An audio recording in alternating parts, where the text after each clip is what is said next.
Chris Godinez, licensed professional counselor, also the host of We Need to Talk on every Sunday at noon, and then I post everything up to social media.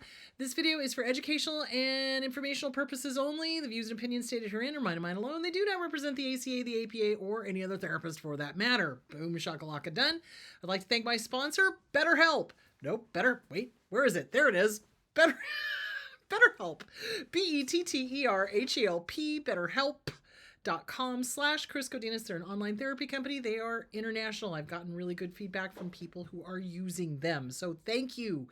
BetterHelp.com/Chris Godinez. Okay. So today's question, this came in over the last week. This is on funerals and dealing with the death of family members that maybe you wanted to go to the funeral for, but you didn't want to go because of the other family members. So here's the thing. Grieving is an intensely private and personal thing. It is. It does not need to be done in public. It doesn't. It just doesn't. Missing the funeral can feel like you're not honoring them, but the truth of the matter is you can wait and you can go to the gravesite if you so choose and say whatever you need to say then in private without the prying eyes of the family of origin that you have gone no contact with.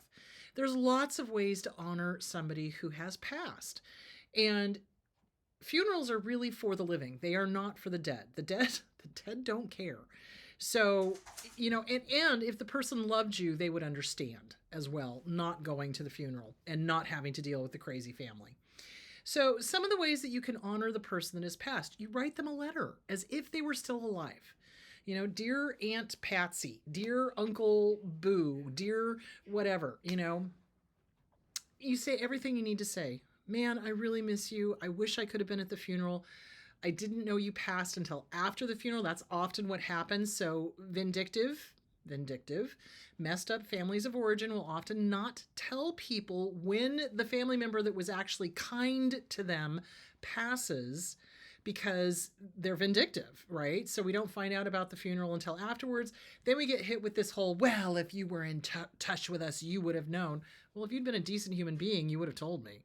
You don't respond. When somebody hits you with the whole, oh, they're your family, you need to stay in touch with them. No, I don't. If they're abusive, no, I do not. Thanks for playing. Bye-bye.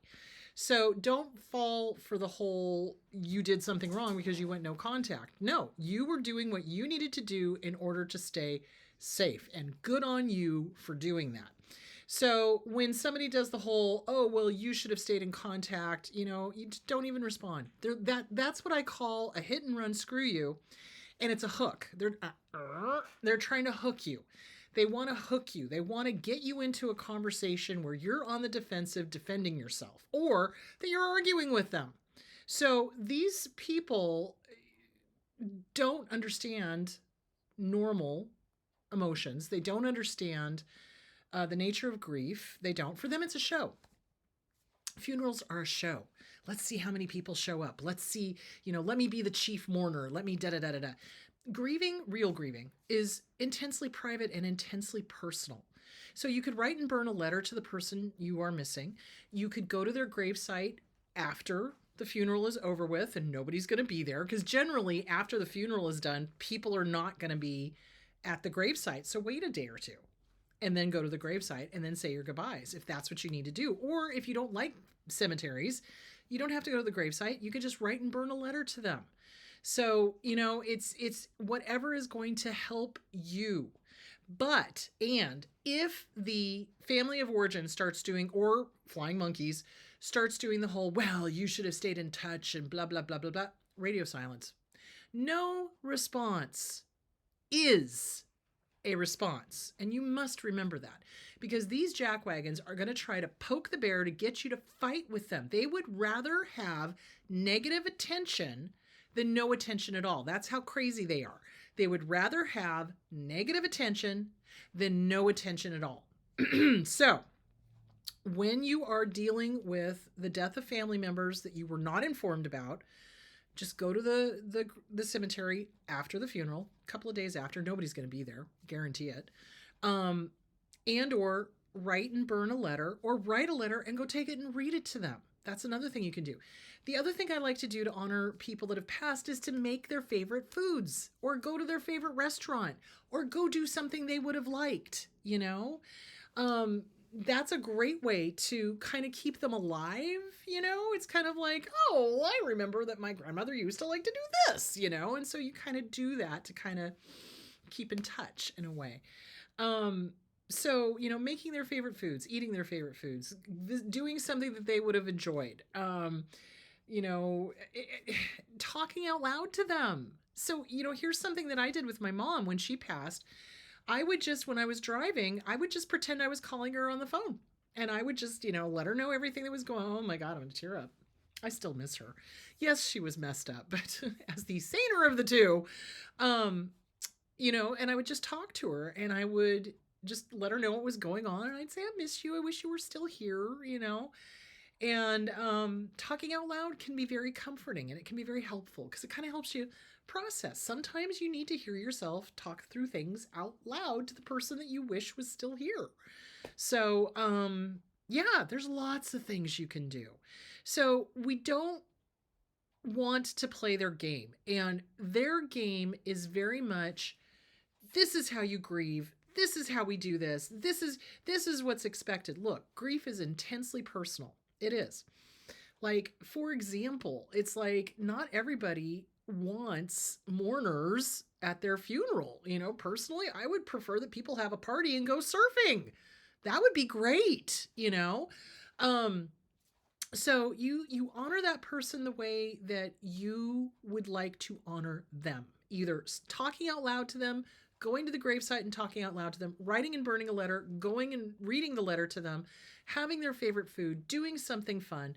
And with the family of origin that's going to try to make you wrong for not being at the funeral or not knowing that they had passed away or whatever, radio silence. No answer is an answer. And it drives them crazy because you're not fighting with them. And that's what they want. They want drama. They want nastiness. They want contention and upset and everything else. And grief to a narcissist, okay? They don't understand emotions, guys. I can't push that enough. They don't understand emotions. They don't get it. And they don't understand grief. And so for them, the grieving is the public spectacle, right? They need to be the chief mourner, usually. Or they avoid it like the plague. They want nothing to do with it because, oh my God, emotion. You know, they can't deal with it. So they try to stop other people from grieving. They try to stop other people from having an emotion. They can't stand any emotion that they themselves don't feel. So, you know, if you're going to be grieving, don't grieve around a narcissist. Do it on your own because you're not going to get the support or the understanding that you need at that time. So that's why I'm saying it's like if they start making you wrong, just no response. No response. No response is a response. And when I have somebody going, well, damn you, you didn't send me back anything, no response is a response. That's all I say. What can they say to that? Nothing. Or they try to keep going and I just don't respond. It's like, check it out, dude. I'm not arguing with you. You've already decided that you're judge, jury, and executioner, and I am a horrible person. So go have fun with that. I, on the other hand, am going to go have fun with my life. So, you know what I'm saying? It's like their outer critic is so nasty. Dear Lord. So if they try to engage you in an argument, just don't respond. Don't respond. And it's nobody's damn business how you choose to grieve. There is no wrong answer. There is no wrong answer. You know, it's like people who are judgy and who are like, oh, well, you have to grieve this way. No, you grieve however you need to. You do what makes you feel connected to that person and to give you some comfort. That's the best way to grieve. You know, if that's crying your eyes out, do it. If it's talking out loud to them, do it. If it's visiting the cemetery, do it. You know, but just go after the funeral so that you're not having to deal with family of origin interrupting your grieving process. And if somebody judges you, oh, damn. Oh, hell no. Don't you respond.